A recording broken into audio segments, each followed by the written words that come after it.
Everyone here knows that I'm a diehard The Last of Us fan. I have watched a whole bunch of their videos, fan casts. I've been part of the fan cast all over Reddit. Trust me, if you've seen something, it's probably by me. Played through the games, platinum them twice, not twice each, but twice on the first one and platinum the second one.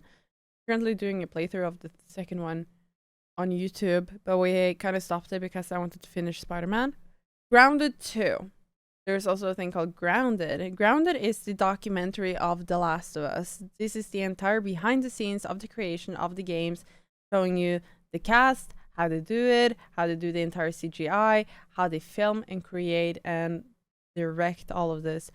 Yeah, I don't really think there's too much more to say than that. This is Grounded 2, which means that this is the number 2. I've actually not even seen number 1, so maybe we should watch that another time. This will include spoilers to The Last of Us Part 2. If you have not seen any footage or you want to play the game for yourself or you want to watch a playthrough, this is probably not something that you want to watch unless it's okay with you.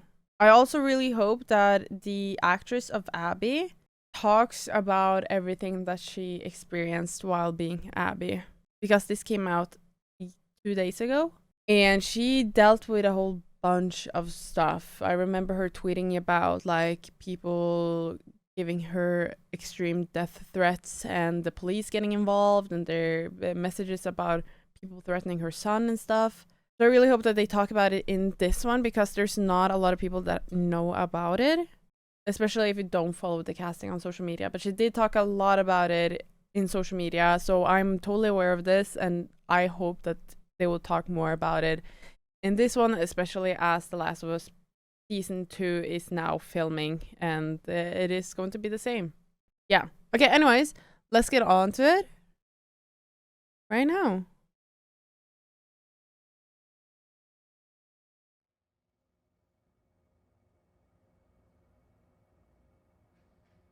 Production on a documentary about the making of The Last of Us Part 2. Due to the pandemic, the footage had been left unedited until now. Oh my Lanta. Area 5.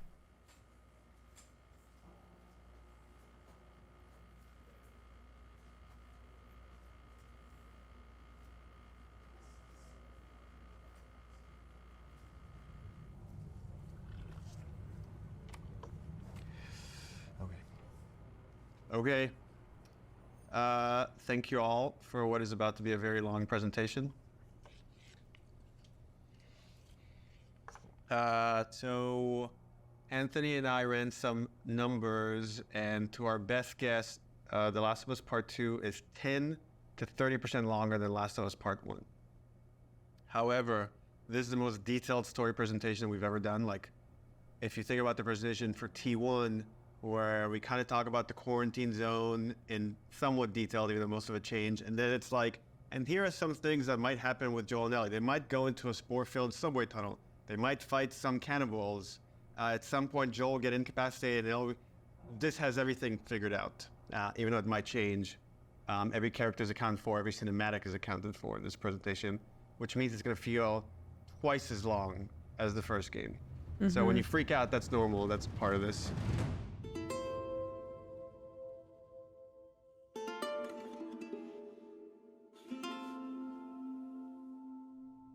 Oh, this is about an hour and a half to 2 hours. So hopefully you got your pee break.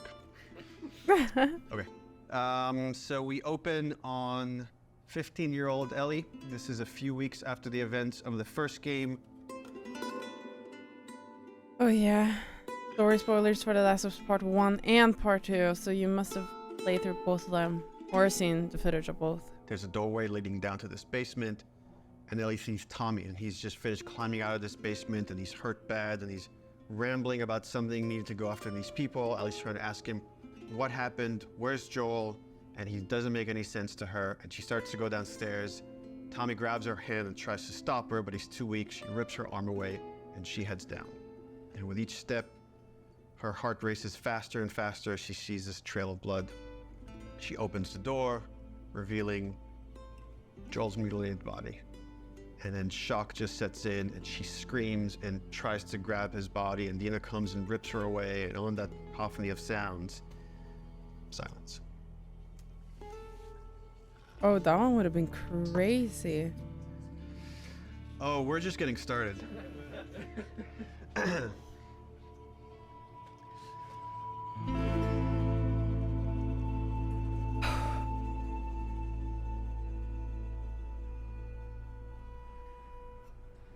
It didn't need a sequel.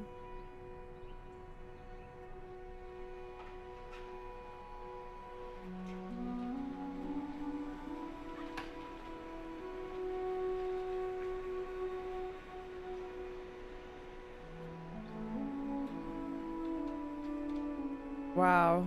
Imagine being able to work with I've these been games. working on this game since we finished. Well, really been thinking about it since we finished The Last of Us. So many people were like, Last of Us 1 is so perfect. It should never have a sequel. They shouldn't make a sequel. They're like, oh, it wrapped up super great. But I think actually, if you look at the ending, Swear to me that everything that you said about the Fireflies is true. Ellie is accepting a lie. I swear. Okay. Okay. She has a very good bullshit detector. She knows something doesn't Ashley feel right, Johnson! but I think is too scared at that point to ask. How long can you really live with accepting a lie Ashley like is that? the voice of Ellie. And she's The also Last of Us the feels like an actress origin of the story for Ellie's the mom survivor in the this show. post-apocalyptic world. Seeing like how Ellie has become such a strong, unique character, it really felt like, you know, if we were to do a sequel, it'd be a shame for it not to focus on her. Move the fuck out of the way. Yeah, once we're done with this whole thing, I'm gonna teach you how to play guitar. I reckon you'd really like that. What do you say, huh? Joel, he's gonna teach Ellie to play guitar. That always felt like that's just this like unanswered promise that like was kind of lingering at the end of the first game. We did this thing called One Night Live, where we had the actors come on stage and reenact certain scenes. So you say we get you to the Fireflies. What happens next? Marlene, she said that they have their own little quarantine zone, and that doctors are still trying to find a cure. I wrote this new scene that takes place after the ending of The Last of Us, but it was only shown to people in the audience. Like, we cut off the stream right before we showed them the scene. If I ever were to lose you, I'd surely lose myself. Try and sometimes you'll succeed to make this man of me. Our future days of you and me.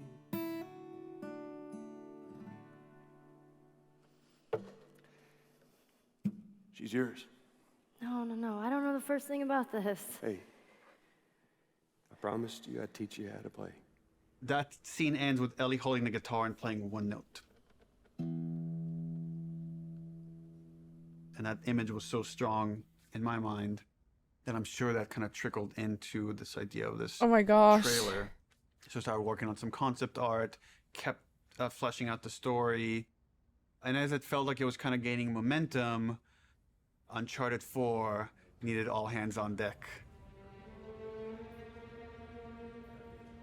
Naughty Dog had always made one game, and as soon as it finishes one game, it works on another. When I started on Uncharted 3, we were starting to experiment then with trying to do 2 teams. After we finished Uncharted 3, I jumped onto Uncharted 4. At some point in time, Uncharted 4 was coming down to the wire, and it's just, we had to shift resources, and pretty much everyone just ended up on Uncharted, trying to finish it up. So I said, okay, before I come on like in full force on Uncharted 4, I just want to capture this trailer. I walk through the valley of the shadow of death, and I fear no evil, because I'm blind to it all. Said I walk beside the still waters, and they restore my soul. But I can't walk I'm already emotional. on the path of the right, 'cause I'm wrong. During the entire production of Uncharted 4, that's all I could think about. I had a lot of investment in Uncharted 4, but the day we were done with Uncharted 4, went right back to that trailer to wrap it up. Anything for this shot that's still happening? Not in animation. Of the shadow of death. This one feels kind of strong to me. Drawing a lot of attention. Can we tone that down? Yep. Actually, my biggest fear with this announcement That is is that it so leaks early. cool. More than anything, I have nightmares about this trailer leaking early before we get to PSX.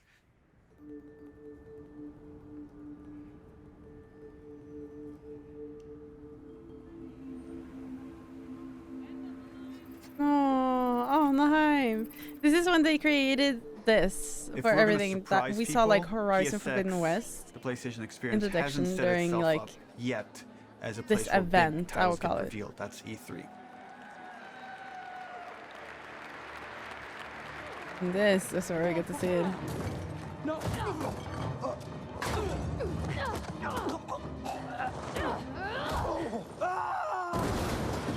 We're revealing the Uncharted single-player content at the opening of the show. You're late. I thought you were professional. Oh, you should relax. You'll live longer.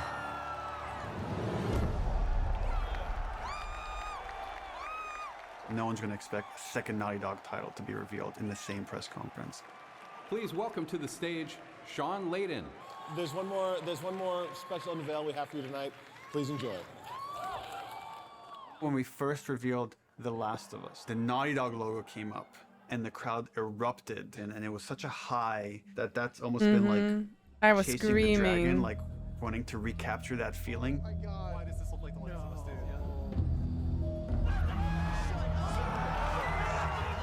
Playing it at this surprising moment, I'm hopeful it will have a similar feel.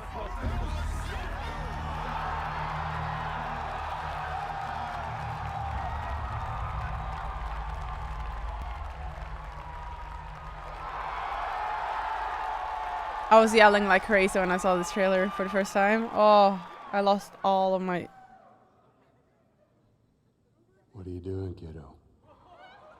People outside the studio have such an attachment to the first game, and I've definitely seen fears about not wanting to make a sequel because somehow if it's bad, it will tarnish your feeling about the first game. I'm gonna find. And I'm gonna kill every last one of them.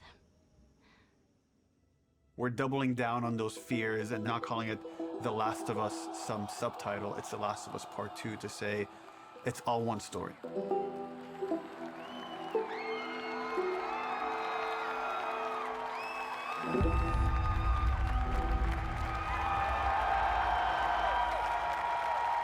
Man, this is so amazing. Åh, kunde du eller? Ja. Gåshud eller?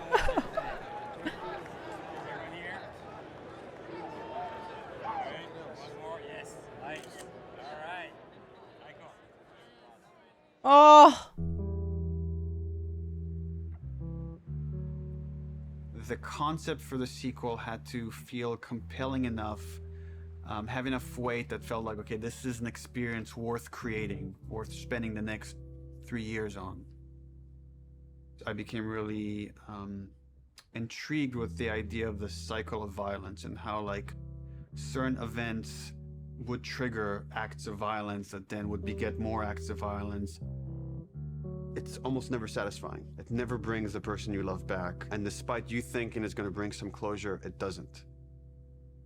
We just need more empathy. Wouldn't it be awesome if we could create an experience that lets you safely explore those feelings? With that theme, all of a sudden everything fell into place and this outline emerged. The whole catalyst for what starts the second game is Joel killing the doctor. Yeah. That feeds right back in that idea of that cycle of violence. Now it sets up this whole kind of sequence of events. We're gonna start the game where you're playing a new character. That sequence ends with this character killing Joel. And we really have to paint her as this monster. Then when you play the next chunk of the game and you're Ellie and you're gonna pursue justice, quote unquote, and you're gonna go kill this entire crew, we're gonna go back in time and show you that same sequence of events, this character that you saw as a monster, to now get you to see things from her perspective. Mm-hmm. And how this crew is a bunch of people trying to survive in this world. And they had their reasons for pursuing and finding Joel and killing him. And the story was becoming very epic and ambitious. And I had a few parts that I was kind of stuck on. And I felt like to kind of shake things up, I wanted to bring in another writer.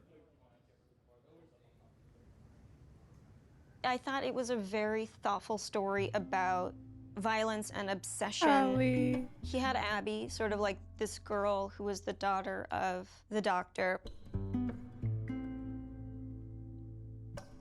And that Ellie would go on this vengeance quest. And when he was like, and then Ellie actually kills Abby, I was like, what? You're gonna... Yeah, let's fucking do it. Not only is she contributing in a lot of ways, I'm very feel happy like they didn't do it that she's, way, though. Challenging what this story can be. She's wanted to add more romantic intimacy between the characters. Aww. Those are areas that I've been, I don't know, more uncomfortable writing that stuff.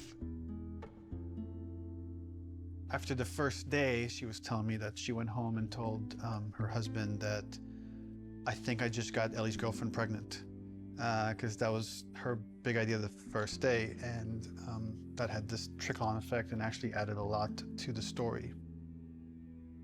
Ellie is this very relatable character. I thought she was a perfect vehicle to challenge this notion that violence doesn't have a cost, because it does have a cost in reality. It's going to ruin this girl.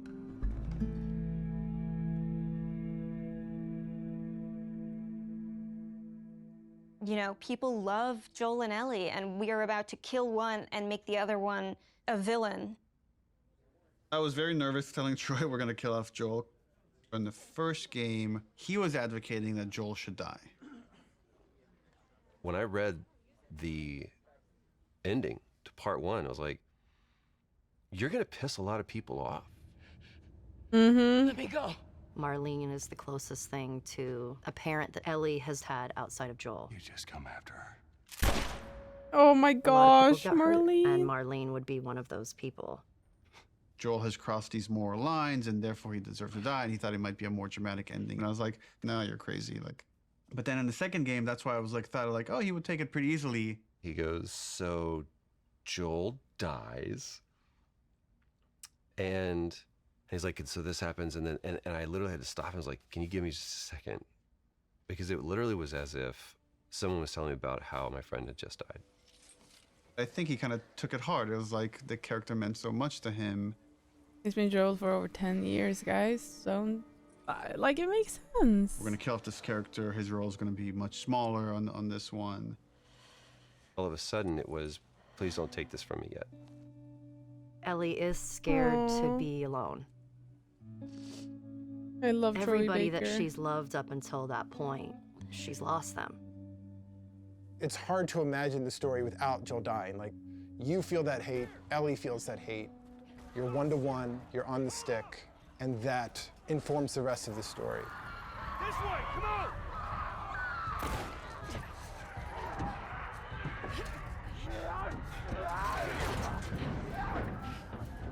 You okay? Yeah. We get you through interactivity to really connect and empathize with this character. Y'all act like you heard of us or something. And then make you feel like I've led Joel to a trap.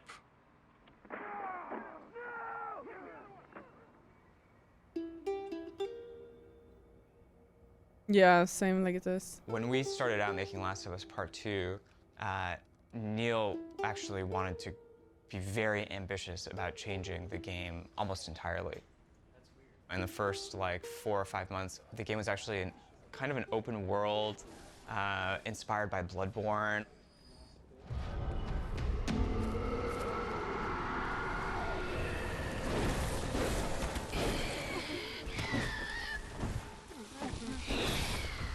And like it was purely melee focused, like it was all hand-to-hand combat.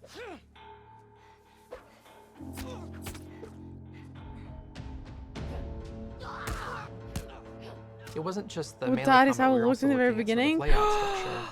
Oh my gosh. Bloodborne had Oh. a very sort of an open space that sort of kept getting bigger and bigger as you explored. I really like that feeling that you get of mastery over the world. This is so interesting. It starts to become kind of almost a character in the game itself. And so that was also something we were looking at. We started out making it as different as humanly possible from the first game as we could, and then kind of dialing it back. The open world thing didn't work with the story that we were trying to tell and stuff. So in pre-production, we spent a lot of time just doing setups. Self-contained sort of units that tried to Wow. expound on a single sort of idea. Trying to start out with sort of simple shapes and building up to more complex shapes. And starting out with 1 or 2 mechanics and building up to those mechanics. Even our experiments, we try to add like as much context as we can. Like we Easy. establish a goal that you're going to be going for. We establish beats so that there's like an emotional journey. The stakes are raised. Figuring out some traversal stuff, a lot of climbing and balance beams, and seeing how far we can sort of push in that direction without it getting over the top like Uncharted. More sort of verticality, more use of grass and stealth. My name is Arnaldo Lisea, and what do you do here? I do design. Yeah, he And does. How long have you been doing that? A day. I got an opportunity to work in QA, and that was a great learning experience. I shipped The Last of Us and Uncharted 4. The thing I'm proudest of is the people who came in to a quality assurance job as a contractor, which is entry-level work, and used that job to get to where they ultimately wanted to be. When I interviewed for the QA position, I specifically said that my goal was to be a designer. He had formed this relationship with design where they knew they could rely on him, spending his free time designing a demo, and at the same time, him going to them and not being like, here's 50 bugs you need to fix. He went to them and was like, what do you need? How do I help you? What kind of bugs do you need? And for their part, they embraced him and were like, why don't we show you how to lay out nav mesh? I am anxious to prove myself. I so There's want to no work with baby. them. When Oh. you start, it just hits the ground running. If I don't cut it, I go back to QA or find something else. We're trying to figure out at the moment how we handle big spaces, bigger than the first game. The enemies are so like too spread out to be really considered like one single small encounter. And seeing what behaviors we need to start developing for them to make it look good. Yeah.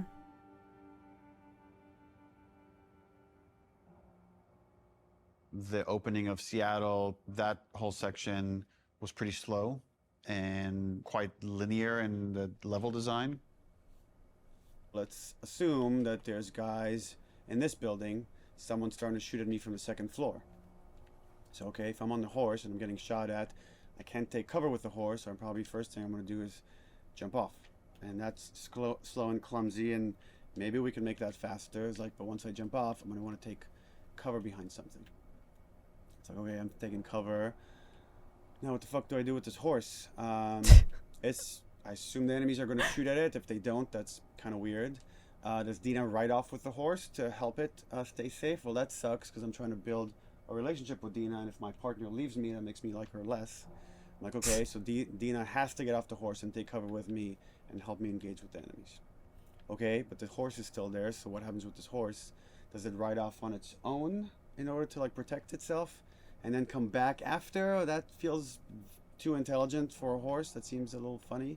As soon as there's range combat, the horse kind of makes it fall apart.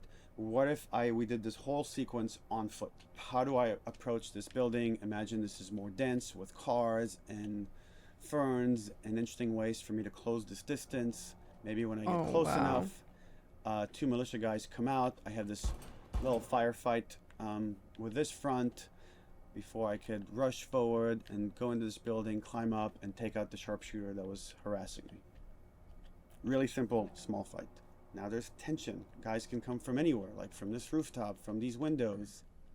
And that really inspired us to take some pretty drastic changes as far as the flow, inserting more combat, opening up the layout to give the player more options as far as they explore the city. You can imagine this as being kind of the hub with Yeah, but poking he's into streets, and I can go into the streets and mastermind. explore and find those locations, what we're kind of calling dungeons. Absolute so that's the plan. genius. Some of these changes are big, but it got us excited. This feels like a true evolution of T1 as far as going more systemic and giving you options. If there's concern, it's about scale, it's about scope, it's about can we actually build this thing? The scope is always bigger than the last game. It always has been. It always will be, probably. But this scope on this game is something pretty extraordinary. It's so interesting. Everyone seems to agree that the thing we're building is going to be cool. Once it's done, it's just that it's such a big game. Our games have become more and more ambitious, and the studio has gotten a lot bigger. When I started here, we were Wow. 40 people. Now we're over 300. You can't handle that many people. Do you guys need one more? As we grew, we've had We to can make it introduce new 301. titles just to control management. I don't know control what I could do, but I communication, could make sure do- things don't fall through the cracks. I can bake. We have no producers at Naughty Dog. There's so many talented people here that you can rely on and lean on. It makes the game better, and that's really kind of the secret sauce of Naughty Dog, is how collaborative it is. You find the right people who really want to do the best they can possibly do, and then you kind of give them the resources to try. You're getting what you asked for as a creative person, right? You're kind of getting the freedom to go as far as you can go, but sometimes I think we need to be saved from ourselves a little bit. With The Last of Us 2, there's a real sense of opportunity. This is Yeah, I going to could do be, that.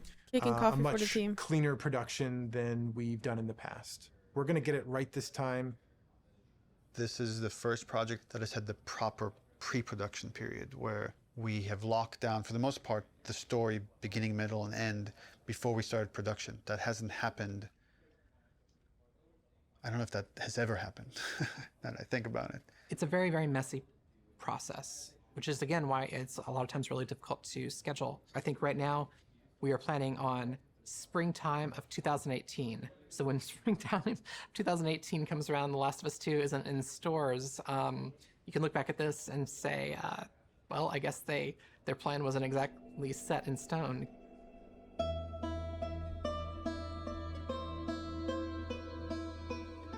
Historically, we've done very poorly at being efficient without the pressure of an external deadline. Every time we have some showing of our games, if it's going to be seen publicly, it's got to be one of the best looking playing things in the industry. For example, the first trailer was coming online, and that forced us to define the look of our game, define the location of where the game takes place, define Ellie's look and her age and her hair. Oh, and her word. outfit. I would love We're to. forced to make those choices. We can't just keep iterating because there's a deadline. We want to try and schedule the game using these milestones as soon as possible. Which means we got to keep the marketing rolling, which means next E3, 6 months away, we need to look at a gameplay demo. E3, it's always been the biggest and most extravagant showing of the game industry. There's something I really special want to go about to E3 as well. the energy of E3. We need to figure out what the gameplay is, because right now it's just we've got a bunch of like cool prototypes and stuff like that, so it's scary. but we work well under pressure. We were hoping to be really aggressive and show at E3 2017 just to really kick the project into gear as fast as humanly possible. We want to break it up into a roughly 2-minute cinematic, a flashback sequence that will set kind of emotional context for what will then go into a 5-minute gameplay sequence. We want to do this festival within Jackson. Like there'll be like a live band, and we're just seeing people lively having fun. And for the crowd, are you thinking 30 plus people? Frank says we could do a 30 variation. I think we can make that work with 30. Yeah. Dina pulls Ellie onto the dance floor. Ellie's dancing with her, is making all these guys jealous, and then Dina says, "You want to make them really jealous?" And she leans over and kisses her. And on that, we do a hard cut to Ellie in the middle of the woods. So the idea is we shouldn't see any buildings, just woods, water, ankle-deep water rushing underneath her. What about rain? Are we still doing rain? I haven't discussed it with the other guys, but That demo that we show externally for the very first time is setting the bar for the rest of development. But the problem is we're also really working does, though. on Uncharted 4 Lost Legacy. So E3 is June 13th. Still haven't which means played probably we wanna get Uncharted, on but that now 2 Dawn weeks has told me before to that, wait until the which remaster is come 4.5 out. months from now. With Lost Legacy shipping at around the same time of E3, there are shared resources between the two projects. Especially sound and particle effects, so they were all on Uncharted. When it comes to the polish phase, both we're polishing this and that same and SPDLC at the same time. I don't think there's any specific item that needs to be worked on, but I think there's going to be programmer time doing both those things. And There are going to be times when where it's like this needs polishing in E3 and this needs polishing in SPDLC, and like we're going to have to compromise at times. We kind of just didn't have it at the forefront of our minds that, yeah, they're freaking shipping a video game. It's literally the hardest part of making the game is shipping it. And we were trying to ship a demo, the second hardest thing you can do, at the same time, and sharing a lot of their resources. So one thing would be helpful is to find out what are the items that you feel like you're most worried about. Like let's say rain. We could do this thing without rain. So if that helps you a ton, we can make the decision now to remove rain. It would definitely help. How about wet hair? Well, if she's going to be swimming, then can't really get around that, right? How about no swimming? Puts on a cap. If her hair. I got like a really clear energy of the meeting, which was how do we shrink it? It was such an impossible task. You can't help but start feeling some doubt, some anxiety about the leadership, not understanding the logic of it. You know, I think like anybody else here, I was definitely ready to roll up my sleeves and figure it out. Alright guys, we're gonna try to keep this pretty short. I guess. So after yesterday's meeting, there were a lot of side conversations, and there was sort of a sentiment about how much work there was to get not only this demo done to ship the Lost Legacy, and it matched up with feelings that we were having. So we started discussing the responsibility of actually attempting this, and started to feel that it was a little bit irresponsible. That if we were to try to meet both these deadlines, we could probably do it, but we would end up doing a lesser job on both projects, both deadlines, than we would if we were doing them individually. And feels like they're both important enough to give them the due attention. So the conclusion that definitely is there is that the demo that was discussed yesterday will not be presented at E3.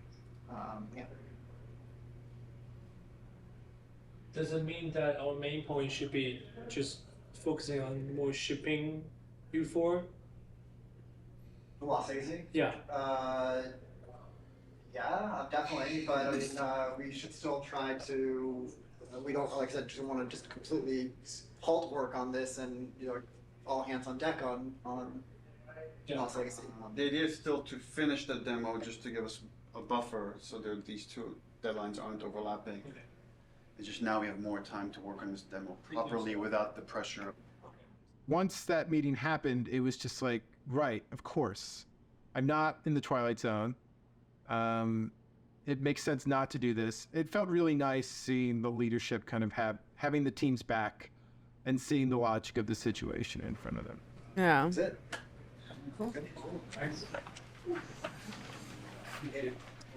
Okay, so are you pissed off?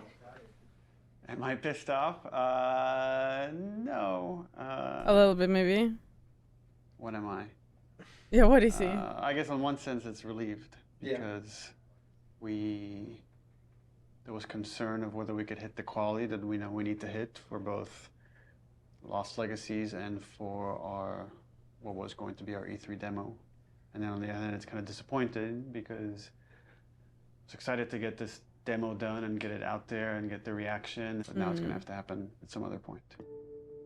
What we've decided to do is deliver the demo at around the same time, but that's going to be purely internal, and the demo won't be 100% shippable. Gameplay and design and animation are going to be locked in June. Then we back off, we finish Lost Legacy, and then resources free up to finish the particle effects, the lighting, and the sound. And then we ship just the glossiest, best-looking demo you've ever seen. We burn that to a disc at the beginning of January, and then we don't touch it again, and nobody sees it until E3. It's going to be really interesting to see if we can really, really commit to being done, 5 months, 6 months in advance of E3. Ooh. And not be tempted to say it could be a little better, let's go back. People are just chatting. I'm writing stuff. And we really just need to have the discipline not to do that. But that then left us as okay, what's our next marketing beat? What are we going to show next from this game? So now we have a new plan where we're going to release a cinematic around PSX time. I think we're going to do it at the Paris Game Show. This seemed like a pretty intriguing scene to They actually introduce did, I think. Abby. That whole scene is going to be our next marketing beat. And then we're not going to say much about it, about how this fits into the game, where it fits into the game.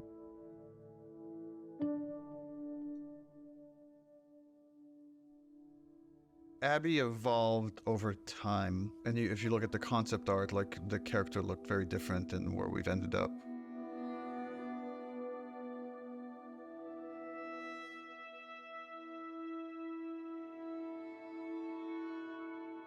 Oh shit. I don't remember at what point we decided to go with someone really kind of muscular and broad. But I remember once the idea came up, it felt very fresh.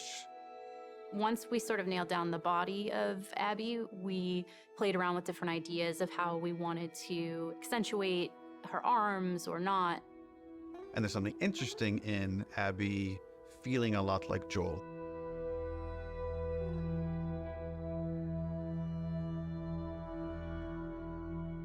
So when I got cast, Neil was joking around, and he's like, "You should Oh, probably Laura beef up Bailey. in order to play her." And I'm like, "Ha ha ha, yeah, it's mocap, whatever." And he goes, "No, really, you should probably beef up to play her." And I was like, "Oh, yeah, you're right. I should totally start deadlifting as much as possible." So I did, and I was training like crazy, and then I got pregnant. What are you gonna do? We need to separate her from Ellie. It shouldn't feel like I'm playing a reskinned Ellie, that Abby should, in many ways, look, behave, fight differently. And it was different. So in gameplay, we've discussed, well, she needs to have different upgrade trees. It means we have to make the investment of capturing a whole different moveset for Abby. We can't just remap Ellie's animation onto Abby. Holy fuck. Abby has a fear of height, and there's stuff we're doing with the camera to make you feel vertigo. And that helps build empathy. It makes this character real. Yeah. We let you both live, and you wasted it. She's aesthetically a very intriguing and iconic and powerful character. Abby, who are these kids? They saved my life. Can you take a look at her? Once she's killed Joel, what is Abby's motivation? What is she trying to achieve? Her redemption is really taking care of Yara and Lev, these two kids that are from a warring faction. You know, she has been taught to hate them. There is an inherent xenophobic reaction to them. It's about saying, can you come to love your enemy? Scars built all this? Seraphites. Yeah, I was gonna say that. These are kids that grew up in a very different context as Ellie, and you know how they live their lives and experience the world is totally different. Oh. Got your present. I'm getting really attached to Lev. He's been able to keep his head up despite losing so much himself in a world that is so harsh. We're taking too long. Can't move any faster. I won't do your sister any good if we're both dead. I really like his dynamic with Abby. Her having this, like, fucking brassy little sidekick who calls her on her shit in a way that nobody else can. Oh yeah, true. What's going on between you and your friend Owen? Oh my God, Lev, now? It seemed really awkward. Just go. Who understands the sort of sense of I love that being character. orphaned in the way that a lot of people can't. How long have you two been on the run for? 2 days. What the hell did you do? I shaved my head. They want to kill a little boy because he shaved his head. I am not trans, so it's a very delicate thing to tell a story of an experience that I've not had. And that's something that we want to take seriously. Did you hear what they called me? Yeah. Do you want to ask me about it? Do you want me to ask you about it? Aww. No. Okay. It's really about trying to create a multifaceted character who is trans, and that is absolutely an important part of who he is, but also a part of who he is, not the whole of who he is.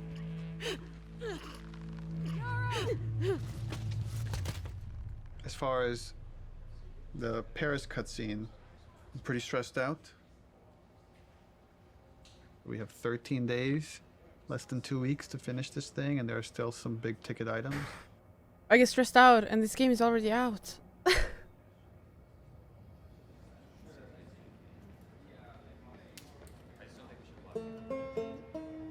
Lost Legacy turned out to be a much bigger project than we originally envisioned, but now that it's done, everyone is now on board. We've got the Greenlight demo done. She's putting on quite the show.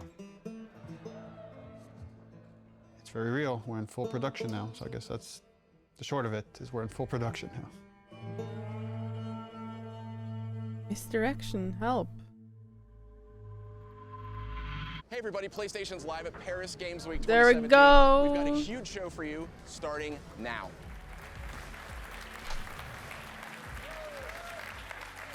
Wow, what a great way to open Paris Games Week. Let's have the first in-depth look at a much anticipated and exclusive title. Last of Us 2. Last of Us 2. Please, please. Please be Last of Us 2. Our fans, they want to know every last thing about what's going to be in this game. Is this The Last of Us?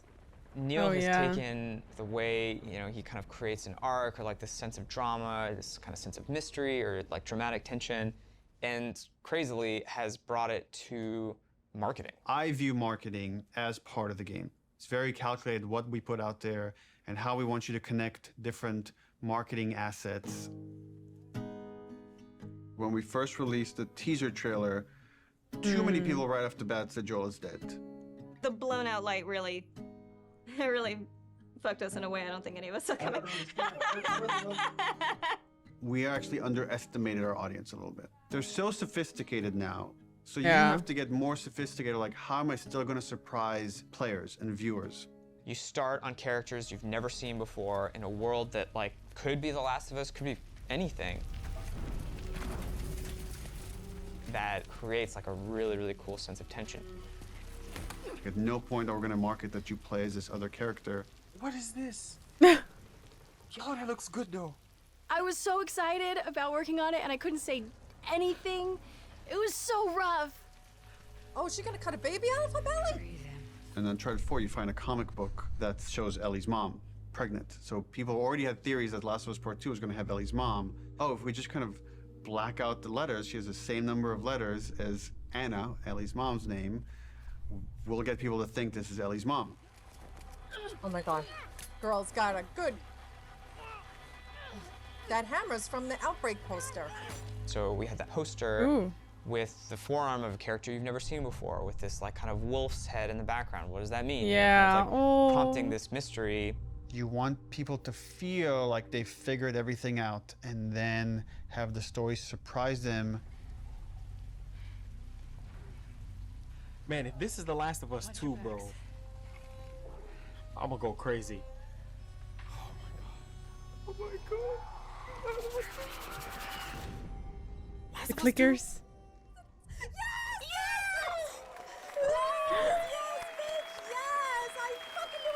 Everything that we put out there is shaping expectation. And then the final game, hopefully, if we do our job right, should subvert those expectations in an interesting way. Why? I remember all of these posts. We knew we were pushing I was like scrolling boundaries Reddit with that all cinematic. day. If we are making a violent game, we're not going to shy away from how violent it is. It is part of what we're trying to say. And I thought it was a great discussion initially about what is the appropriate level of violence. When is something so violent that it just turns you off where you just don't want to experience it at all? I like that they were wrestling with those things. I didn't like some of the insinuations about the trailer being misogynistic towards the female characters. I don't think this story ever glorifies violence against women. There's no bias towards women or men. It just so happens that the two protagonists of this story are female, and therefore that's what you're going to see the most of. There has to be fail states in video games, which means a character has to be capable of being hurt. Oh my days. So does that mean that there can be no female haven't died like that protagonists yet. in video games? Because that feels super sexist to me. And frankly, like, women are the victims of violence, and don't we want to see women fucking fight back once in a while?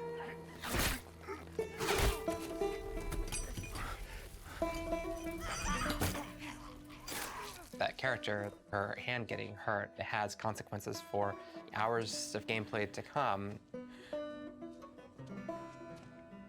One article even like asked the question, were any women involved in the making of this?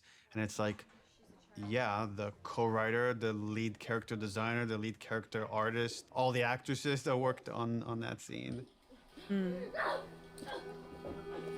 I am so fucking... Here's what I hate about that article. I'm sorry. Do a modicum of fucking research, just a modicum of research, just like a little bit before you put something out there to suggest that no woman could have worked on this because of the level of violence, because there was violence against women, because it is a video game, is so fucking sexist. I like watching graphic violence. Does that make me less female? Like, I like having a conversation about what power is. Does that make me less fucking female? I like working at a video game. I like playing video games. Does that make me less fucking female? Like, suck a dick. Don't put that in. I can't. I love this can't. woman. Neil's gonna say put it in, but don't. I also don't represent Neil all put it women, in. but I represent, like, I can represent this and say, I fucking wrote this. I wrote this. Like, I literally wrote the sentence, and then Yara eviscerates eviscerates his esophagus from his throat. I wrote that sentence. That is in the script, and I fucking stand by it. Breach! I'm afraid of Breach! being turned into a token rather than the truth, which is like, we're being thoughtful about the female narrative. These characters are more than just their vaginas. If you want to have a serious debate about feminism and feminism in video games and female depiction of violence, and you need to not see it as a binary conversation. It is an incredibly nuanced conversation. You cannot make blanket statements, and you cannot make presumptions. Fucking do your homework.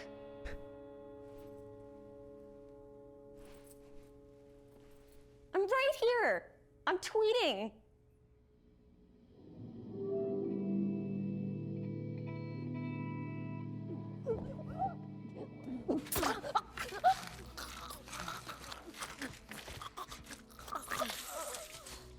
The tone of the violence in the game has always been important to portray as realistically as possible.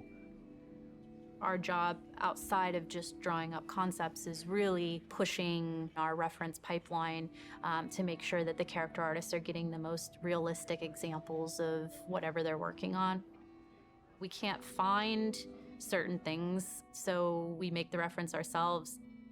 Simulating rain on wall. 1, 2, 3. How does that drip fall down? What does canvas look like when it's soaked in blood? Yeah, they did all the research, yeah. Splashing blood on them, dripping blood on them. Nice.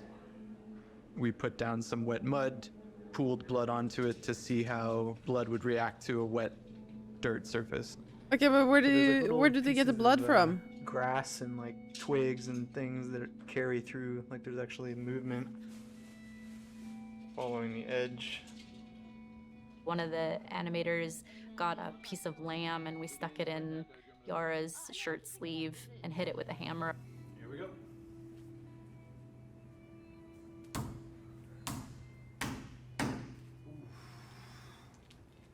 Yeah, we have a break. She's gonna need to hold this as straight, because if she does this, it's gonna, you know, just the weight of it's gonna want to make it fold. So trying to keep it as straight as possible. This past week's shoot was specific for the infected eating people's jugulars, and there was a concept that was done with like blood running down the mouth, but like, would that happen? Like, let's find out. I got on the ground and pretended to eat away at like a bloody soaked rag that we made.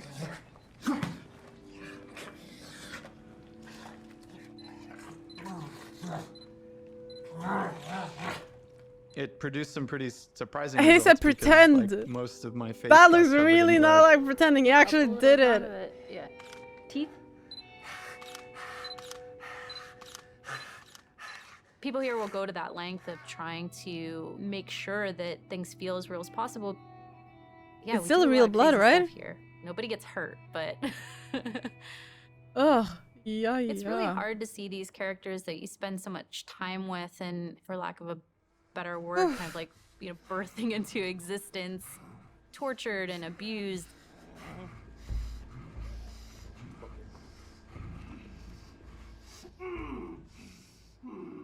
I wish this was my internship. Can someone send a message to Naughty Dog and be like, hey, Camilla's pretty cool. She needs a place to be. We're shooting the Joel death scene, which is like the catalyst, the opening of the game. Wow. The scene has all of Abby's crew. It's a complicated scene because it's the most actors we've ever had in a single shot. Y'all act like you're hurting us or something. It's because they have. Or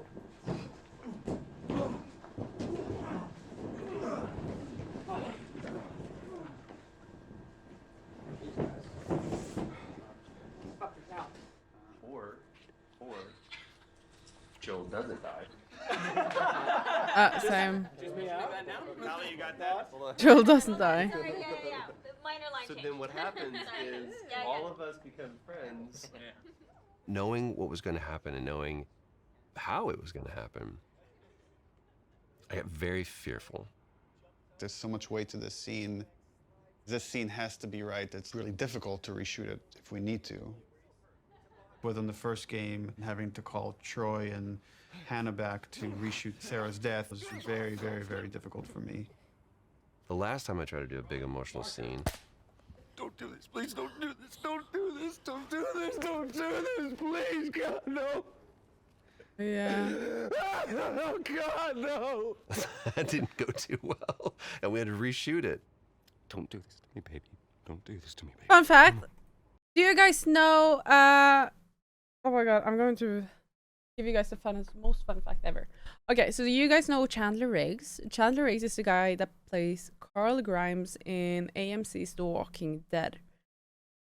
This here, the actress of Sarah, was actually his girlfriend at the time. So he was filming The Walking Dead and she was filming The Last of Us. Two zombie-related stuff that they were doing, acting for, and they met before it.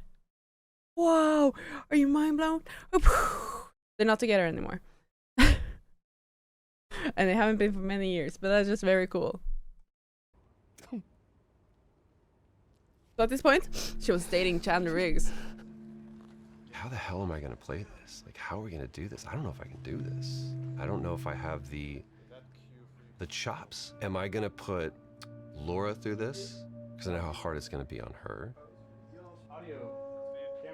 Yeah, it became very hard for her. Action.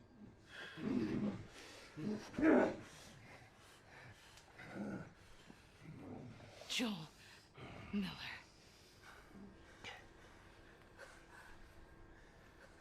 Who are you? Guess.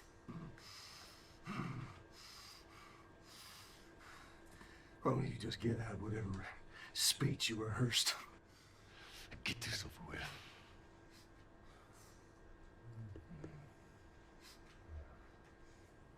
You don't get to rush this.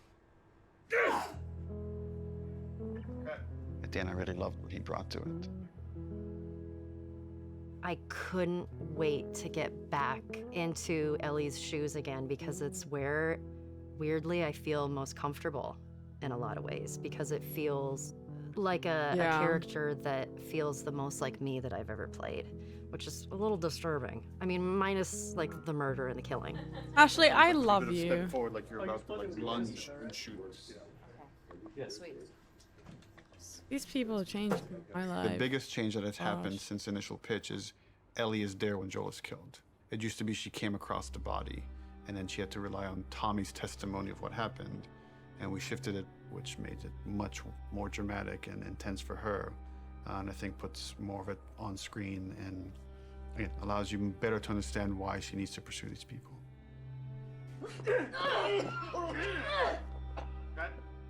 The hardest part for me was looking over at Ashley.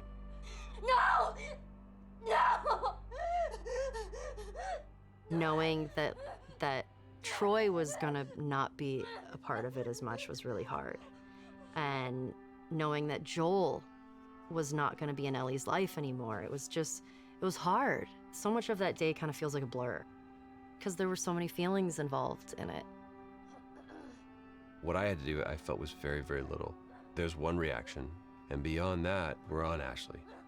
There was no acting. There was pure, raw emotion. I'm staring in the face of that. Joel!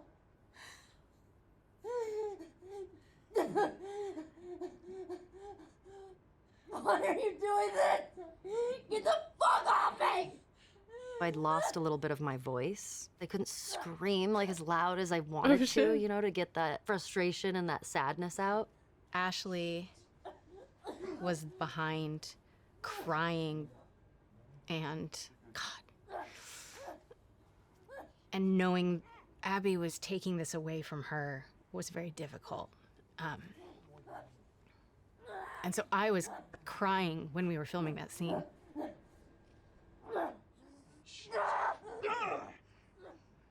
Yes, it was very emotional. You want what I want, right? End it. Now. Wait, please stop! No! No! Joel! Joel! No!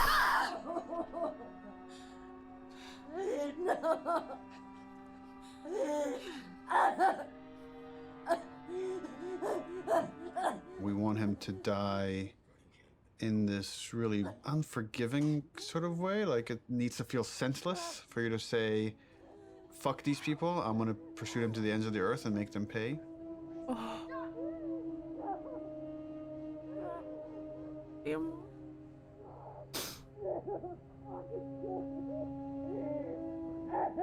If the scene doesn't work with what we captured on the stage, almost nothing we do in post is gonna make it work. Joe will take a pass at the scene, and I'll give kind of high-level notes.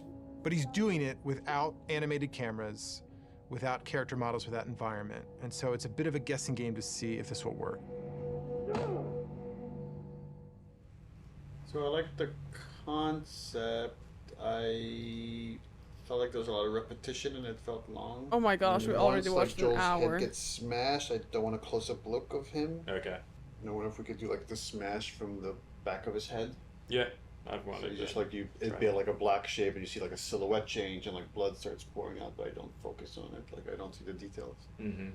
When the club comes down and it's just like she's screaming, I feel like we could just take all their audio out and like music could take over. And again, we're trying to build more rage than sadness. That's going to really set up our journey. Okay. I'll come back and there'll be another version of the scene. Okay, play.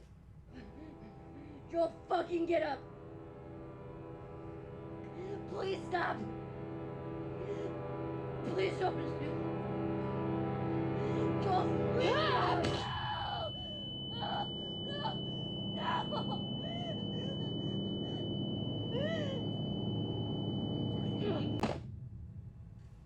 Overall, it's fucking awesome. Like I got emotional just the part where before he gets killed. It feels so fucking tense. Oh, There certainly is still. I'm a ton to already do. heartbroken, we still man. have like 45 scenes that haven't even been looked at yet. It's terrifying given our deadline. The process right now is just getting Neil. We just need to get Neil into the room. Which one are we showing first? We've got essentially 3 versions. The one that I did, and this would work with what we're talking about doing with the scene, and then Close one. I would probably say There are people standing this here yours, sometimes. Mel, or I got bad news. Mel for you. yours, this. He's canceling? He's canceled. But we had the cameras set. He's supposed to come in. He's the actually, Fine, it's I'll good do we're it. getting this on camera. This is what it's not about. This is what it's about. Yeah, he has some melee stuff to review today. He said let's pick it up tomorrow. So yeah, that's what happens. And so it's like, okay, all right, that's fine. I don't care. I don't care.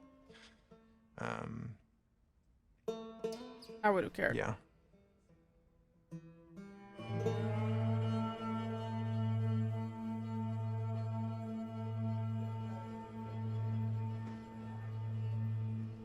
I get called up to Neil's office one day.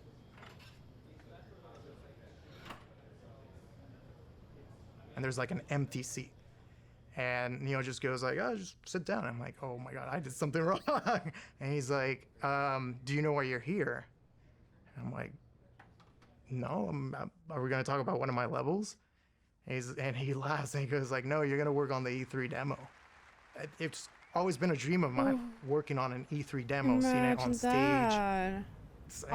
Is this a joke? Like, am I getting pranked right now? So speaking of E3 demos, remember way back when, like you guys said you were going to block that content and then not touch it? How's that go? Well, and then we ship just the glossiest, best-looking demo you've ever seen. We burn that to a disc at the beginning of January, and then we don't touch it again, and nobody sees it until E3. Well, I think we knew at the time that we weren't going to not touch it.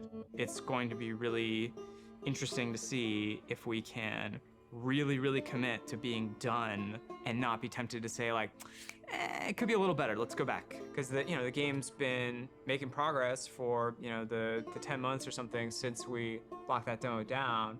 A lot of advances have been made, a lot of new ideas, new mechanics, and we really just need to have the discipline not to do that. Honestly, it feels like we are addicted to being late. Addicted to being late. Yeah. Okay, we're starting. I don't know exactly what we're gonna do today, other than come up with a really long list. We're trying to limit it to an hour, so we'll be done at 4 no matter where we're at. Looking at the cinematics first. Because we did it so early and had a rough version of it a year in advance, we got a bit complacent. Oh.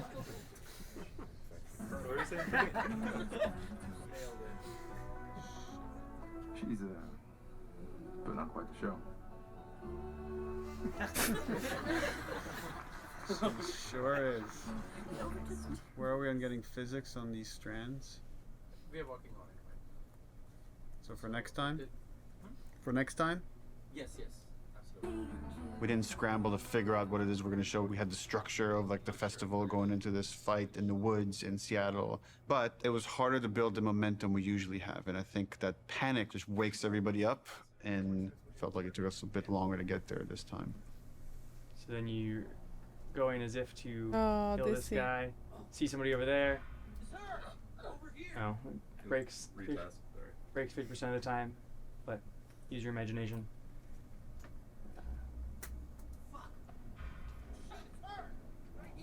Daniel, going a bit slower, give him some time. Okay. The animation is breaking the melee system.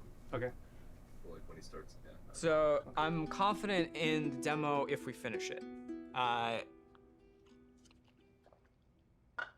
I'll be frank, it's not looking great. All right, this is totally broken. For next week, let's make sure it's all there so we could actually review it. Yep. Okay, thanks everyone. I feel like this demo is cursed. No. Ooh. The E3 demo. It was a version of our. You can actually, if you original Greenlight shoot with your demo, bow and arrow, you can actually cut that person down. but I had to make it fully playable and shippable. Viper! The first thing I did was just basically take that space made by another level designer and put just enemies in it and start fighting. But when I started playing it, I remember like it wasn't there. That parking structure was way smaller, so it felt more cramped. God is good. God is good. I remember going to Neil's office and being like, how much can I change this? And he's like, well, what are you thinking? I'm like, well, I'm thinking like this big thing, and I'm like, just like brand new designer, I'm just throwing out like everything, like I want to do this and I want to do that. I want to make sure that feels like a sandbox, that it feels like this big space that has multiple paths. It's like something like we really haven't done before in The Last of Us. And he just goes, go for it. Well, let's do it.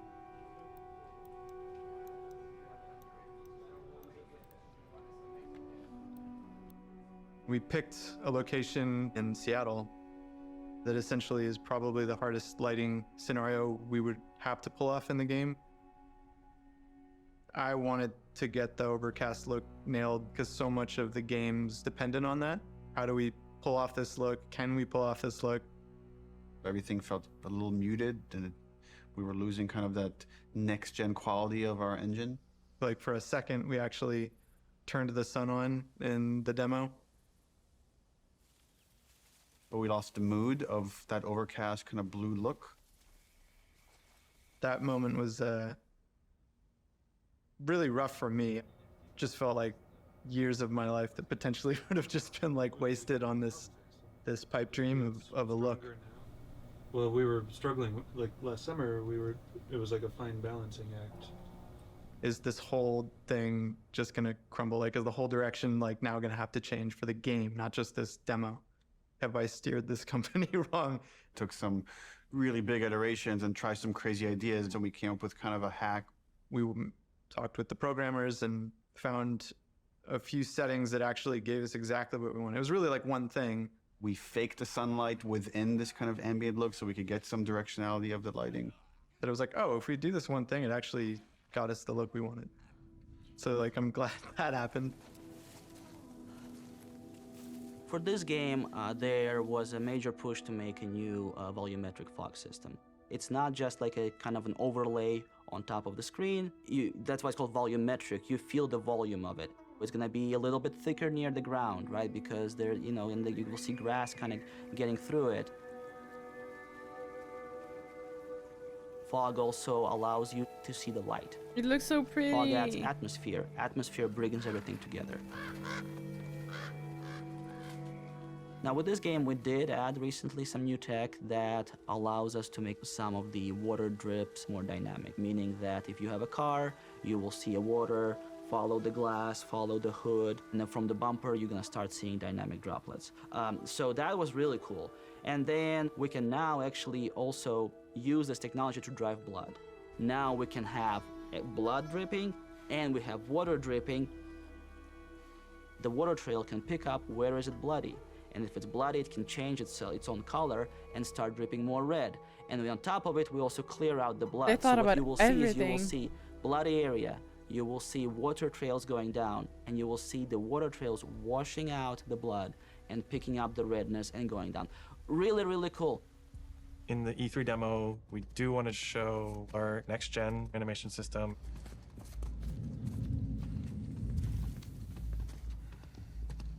One of the biggest animation upgrades that we wanted to add to this project was motion matching. The way that it works is it takes a pool of animation data and it picks the most appropriate clip to blend together and create just very fluid and organic movement. We want these characters to just feel grounded and believable in the world, properly shifting their weight and moving the way a real human Makes would. sense. Uh-oh. In order to capture all of those on the stage, we use something called a dance card, a choreographed set of patterns that the actor can move on the floor. Basically, that's creating this like bank of little pieces of animation. The motion matching system just pulls from that bank all the animations necessary to have them move perfectly in any arbitrary way. When it works, it's like so far and away better than any other animation technique. It's like a quantum leap of the highest order in terms of quality.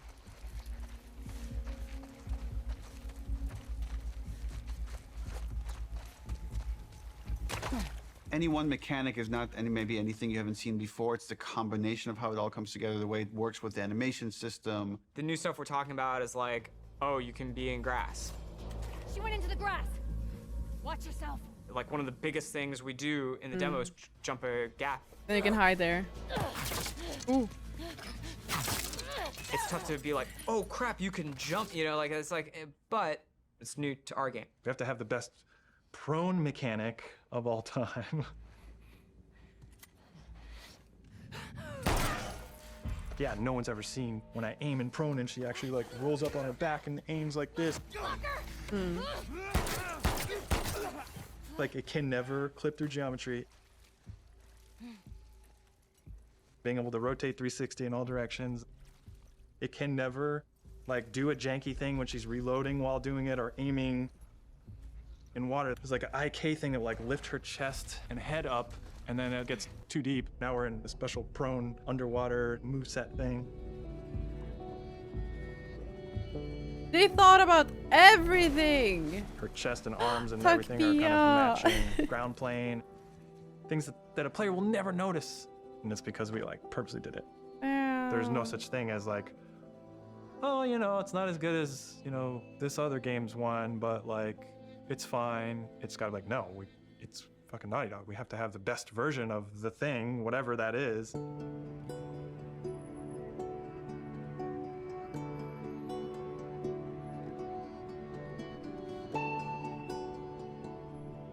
E3 overall was amazing. The press conference was in a very different venue. They usually have them in like these big auditoriums. And this was kind of like, almost like a pop-up.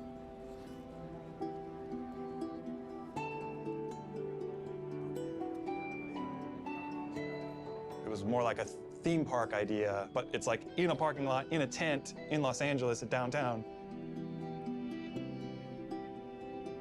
They had built the whole crazy church thing, which was pretty rad. It was super cool. It was better than we expected.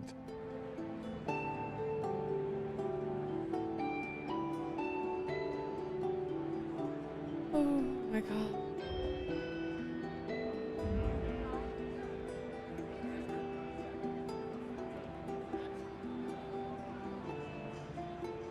And you could feel like the tension of people trying to figure out, what is this press conference? What's going on? What game are they going to show here?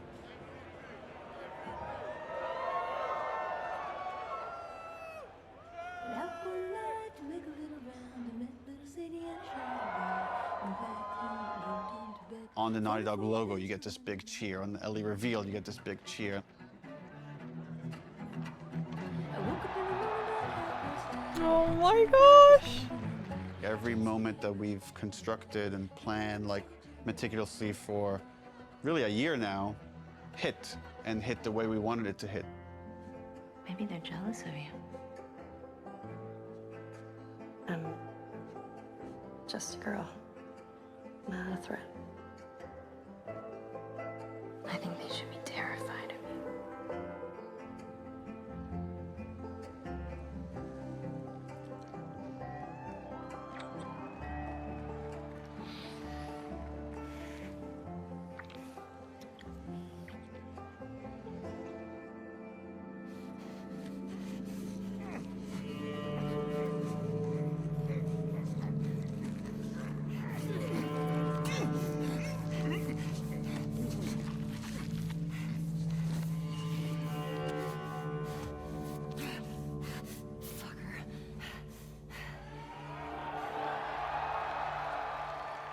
One of the biggest reactions was when the HUD came on.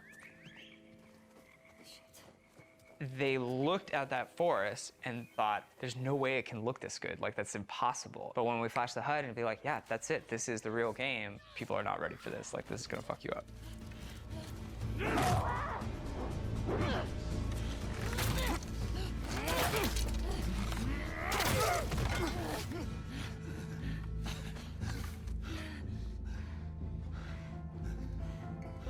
See, I told you. He should be terrified.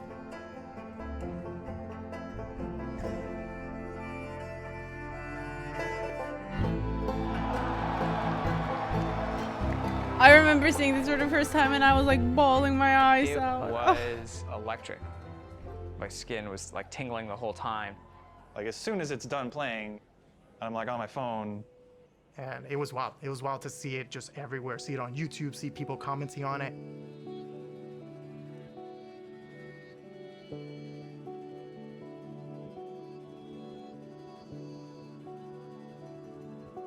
But it was a really special moment. I shipped something like as a level designer.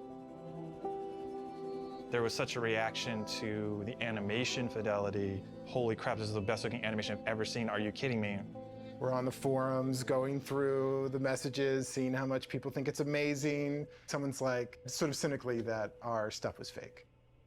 I guess it's kind of a compliment to the animation team for like someone to say it's fake when they're working so hard. And right away I responded, I was like, don't respond, don't do anything. Like, it's just not professional. I was also a little anxious about it because it's a little fake, you know? Fake is an interesting word. There's an argument that he's right. It's not the final polished game. You can't just play this demo in any way. You have to play it in this very specific way. But before we even show the demo, it was like, let's not put anything in there we feel like we can't do. There was no thing of like, we don't know how we're gonna do that. It was just, we literally just don't have it systemic yet. You know, like systemically, a guy pulling you out from underneath a car, we didn't have that hooked up yet.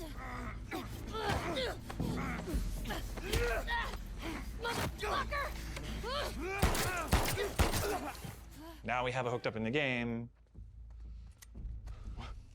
It's her! Arthur! All over soon.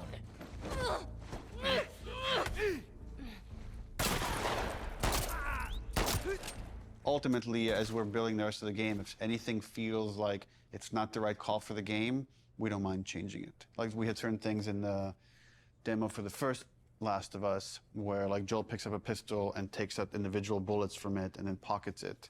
And like we could have done that, it just took too long. So for gameplay purposes, we cut that out. I was talking to other animators and they were that. like, yeah, man, they think it's fake. They have no idea. Like, it's awesome. The same animators who made this demo are gonna make the final game, so like, I don't know what you're talking about. They were confident, which I'm glad. We knew what we were doing and we knew how special it was. It was a little bit of a microphone drop to the industry, and for many it was inspirational, and they were excited to be able to add some of those details to their games and their future games, and for some of them it absolutely freaked them out to see this might be the new bar that's expected for other games to follow. Part of me is like, oh shit, like they're fucking calling us out. It's like, we have to deliver this. Imagine the pressure that We you always go were through gonna, but now while it's like creating people have something that called the us entire out, world is waiting so for. we have to do a full body throw animation when you pick up a bottle and you're running, and not just a partial animation because that guy fucking called us out. That one guy on Reddit, hello. The real challenge is making the whole game look as good as this one controlled situation. We come out of E3 and hopefully we've set the standard for this, what the rest of the game needs to feel like.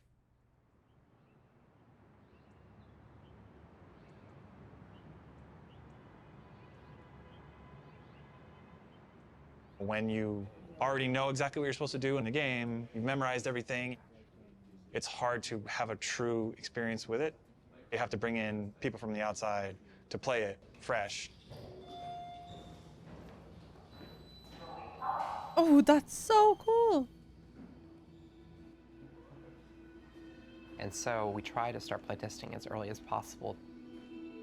We've got testers in bright and early. They're going to start playing the game. They're actually just right across the hall over here.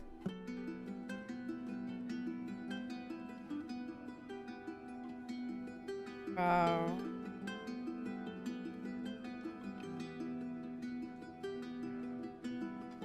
It is a fire drill.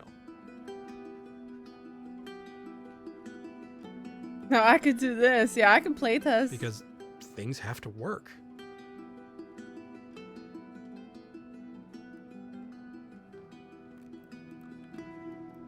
So I'm currently watching the 10 people that we have in at the moment focus testing. We've got all of their screens up, so I can kind of watch all of them at the same time, generally keep track of any kind of recurring patterns or how long people generally take in certain areas. They do things we haven't thought of. And it really shows us where our holes are. It's like, maybe I should change this. Maybe I should try that. This player's pretty lost, trying to figure out this puzzle here, and they're trying to jump on a truck. He's got a really awesome solution here where he's putting this plank on a dumpster, and now he's moving the dumpster around. So we'll probably have to go in there and like try and fix some of that stuff up, but we'd rather figure that out now than in 6 months. For things like puzzles like this one, that although they're figuring out the puzzle, they're actually not doing it in the kind of order that I'd like. What would be better is if they came into the space and realised, okay, that's the thing I need to be like climbing up to or getting to, and then they can kind of work backwards from there and go, well, if I need to get there, how do I get up? Oh, I can get up on this thing. It's quite heartbreaking when you see people who are like really confused or don't get it, and it's something you think like it should be obvious, but it's not at all. But it's good data. We've had a few people on the team that have been really passionate about making our games even more accessible for people with different kinds of disabilities and making sure as many people as possible can experience our game. Accessibility tests. Accessibility is something that like really touches a lot of people. As we get older, pretty much all of us are going to have probably some sort of accessibility need. It's important to welcome people with disabilities into all of our public spaces, into our shared culture, and that video games are a rich part of that. I love this, that you don't have to have like a 2-button feature to keep her crouched down. This is awesome. I love that. Brandon Cole, he said, I heard you announce this game. What do you think about the possibility of someone like myself being able to play it? And Brandon is blind. I hadn't really thought about that before. I don't even know if that's even possible, but I want to try because that sounds interesting. If you click on the L3 button, it turns the screen and the character towards your next objective. So you're able to sort of instantly sort of flip. It was very much inspired by the talk you gave last time you were here. I figured. Hopefully that's a beautiful thing. We had this feature that let you navigate along the Golden Path. And we also had this other feature that you could like put out this sonar pulse and you'd hear where all the items and enemies were located. But Brandon was playing that and was like, this navigation feature is great, but I don't want to just follow the Golden Path. I want to navigate to other things. It kind of occurred to us like, oh, we can combine these two features. We can let you scan for items and then navigate to that item.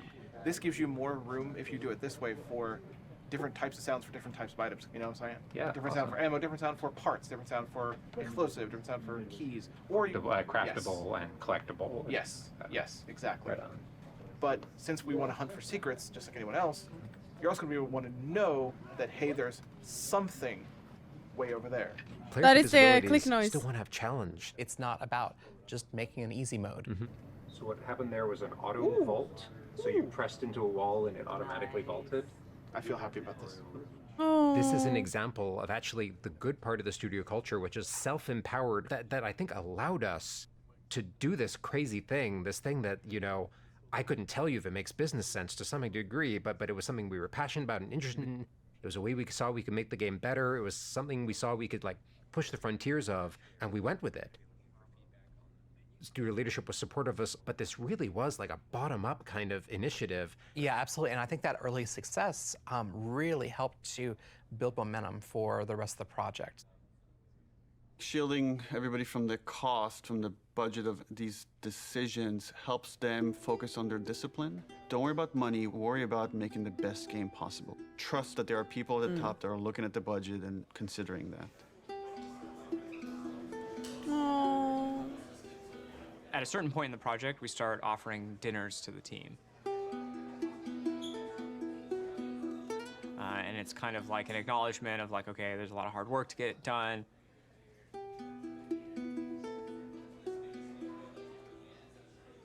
And we know people are probably going to want to be staying late.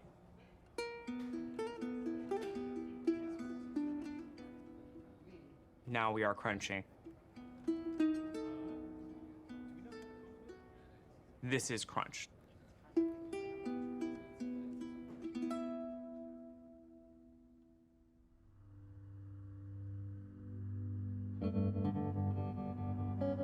I must have felt it for months that this release date is not realistic with how big the game is. People were asking us, is this a real date? Because it's not feeling like a real date anymore, so we felt like we had to react pretty soon. And then at some point it just felt like because people were starting to put in longer hours, it wouldn't have been fair to not figure this stuff out sooner than later.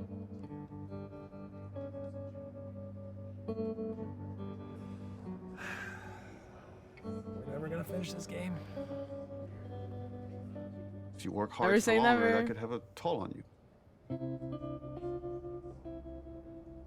We tell everybody, pace yourselves.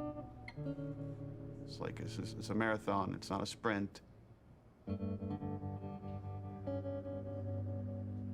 We settled on a February release date. Leave some gas in the tank.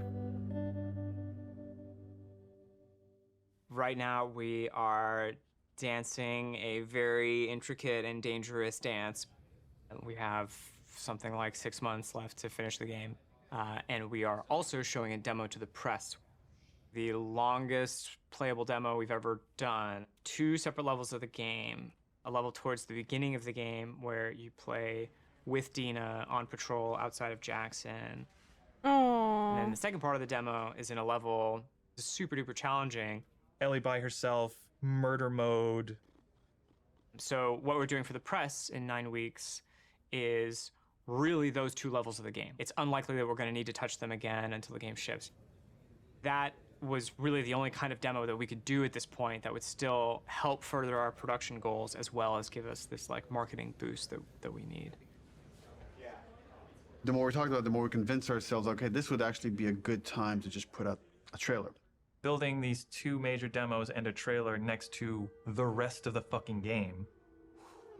And it felt impossible early on. It's the thing that's always hard for us to polish. You review these things and we're looking at all these tiny details. It's like, even that shot of Jackson is like, where should the trees be? How much fog should it be? How much sun should it be? How should the sun hit the clouds?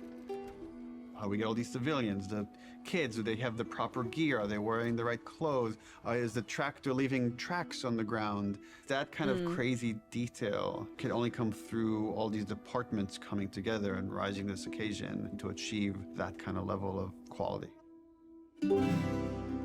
Magic! We wanted to show the team the final trailer.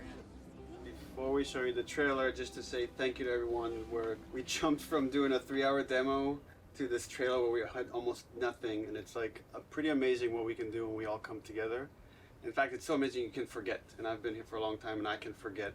So to remind you, and maybe reignite some of that panic, we're going to show you 2 trailers. One from exactly a month ago, and one from about an hour ago when we wrapped up the trailer.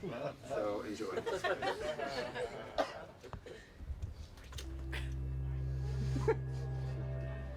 Look who decided to join us. All right, you all know the drill. Dina, where are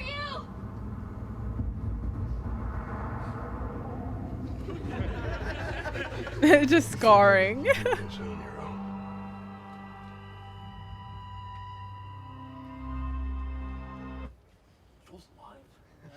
It only gets 1 clap. Keep in mind, this is what the whole game's gonna look like. We're gonna make it this awesome.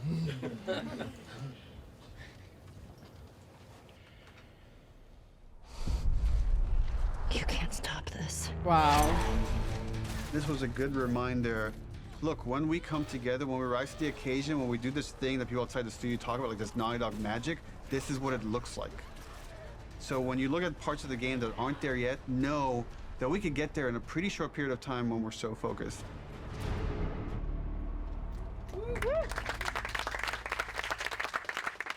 Why am I so shocked? I played through the game. The date was the scariest part about that. We got the trailer done. We'll talk to you. Just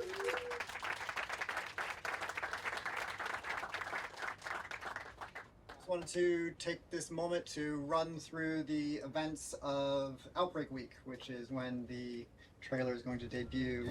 We are going to be having the big press event in Koreatown at this giant warehouse. We're actually having 80 journalists from all over the world come. We got to make sure we're very comfortable chairs for 3 hours.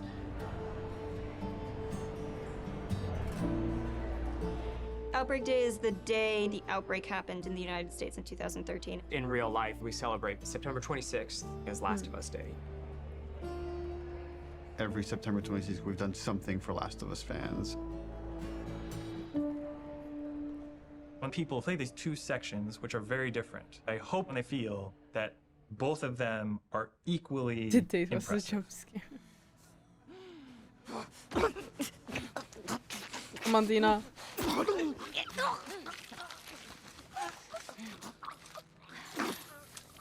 When you play that first demo, you're like, that was incredible.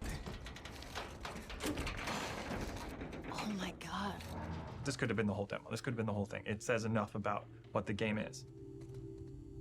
And then you play the other half, and it's like way more mechanics heavy, way more combat heavy. Yeah. Keep going, boy.